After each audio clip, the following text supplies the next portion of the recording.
Bulletin Mumbai east west मंडळी. Mumbai east west म्हणजे मुंबई आणि आसपासच्या महानगरांचं स्वतःचं असं हक्काचं बुलेटिन. सुरुवात करूया या बुलेटिनला एका मोठ्या बातमीनं.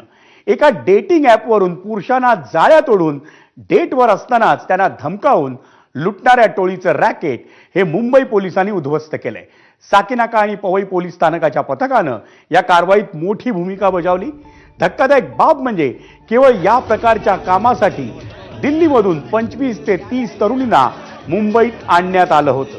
या तरुणी एका डेटिंग ॲपवर श्रीमंत तरुणांना हेरून त्यांना आपल्या जाळ्या तोडायच्या. त्यानंतर या मुली त्या तरुणांना साकीनाका परिसरातल्या कॅफे क्लबमध्ये डेटवर बोलावत. त्या कॅफेमध्ये काही वेळ घालवल्यानंतर तरुणांना धमकावण्यात येईल. आपल्यावर लैंगिक अत्याचार केल्याचा आरोप करून या मुली त्या तरुणांची पोलिसांमध्ये तक्रार करण्याची धमकी देत. त्यावेळी कॅफे मालक आणि टोळीतील पुरुष साथीदार त्या मुलींच्या बाजूने उभे राहत.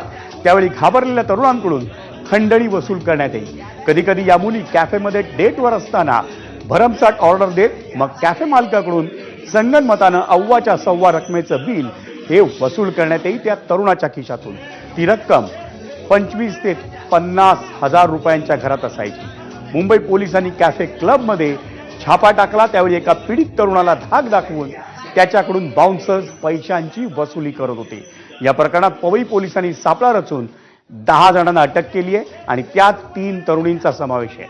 या प्रकरणात साकीनाका पोलीस स्थानकात गुन्हाही दाखल करण्यात आला.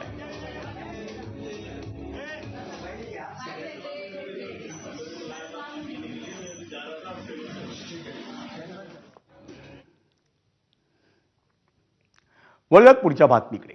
इराण आणि अमेरिका इस्रायलमधल्या युद्धाच्या पार्श्वभूमीवर राज्यात निर्माण